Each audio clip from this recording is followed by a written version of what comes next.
I can remember when I used to feel like the market was so cruel to me. When I started out trading, I used to hear other people that would say that they made many money while trading demo accounts, and then when they went up to the real accounts, they started losing money. For me, I always thought that my own case was different because anytime I found money on a demo account and I would try to grow using the strategy I see on the video that I watched, it will always turn out bad. It will always just look like the market is against me. Most of the time, it feels like the market is actually being wicked to me because I will always be like, I'm seeing all these guys out there that is telling me that while they were trading demo accounts, they were making profits, and then when they head up to their live account, they started making losses because of their psychology. But for me, I'll be like, I will put this guy's strategy in. I would like do what this guy did in the video and then get his results. It was very, very, very, very different for me because the way it would be like this. I will start to use the strategy for the first 2 weeks. It will look like it's working, but then after the second week, it will now start things will start falling apart. It happened when I was trading support and resistance. It happened when I started trading. It happened many strategies that I tried out, but everything stopped when I actually decided to say no to every single thing that I know in the market and shut down every single knowledge I had about every other strategy and then pick one,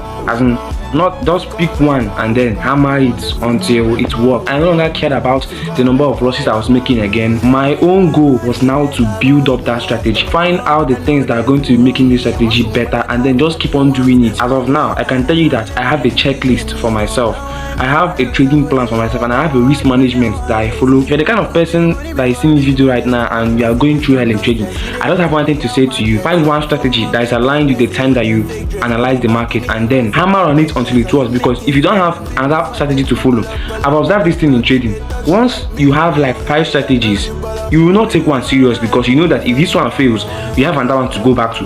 But the moment you say to your mind, I'm not going to any other strategy again, it's only strategy, you find a way to make that strategy work. As in, you know that you have no other option but to make this strategy work because there's no other plan, there's no other strategy, there's only one strategy. And then when you hammer on it for a very long time, you start seeing the things that you've been doing wrong, the things that you do right, and finding a way to repeat the things that you did right to be able to give you better results. Like and share the video to someone who needs to focus on one thing in trading, someone who really needs to start creating discipline in trading, that is not actually seeing results in what they're doing and they feel like giving up. I once felt that way too. I felt that way like a number of times, a greater number of times, coupled with what my parents say to me and what my friends say to me. But now I'm hammering on one thing that's keeping me profitable in the market, and I'm planning on taking it to a higher level by doubling down on that strategy. Subscribe to my channel if I see my content for the first time, and don't forget to share, and I'll see you next time. Have a nice day.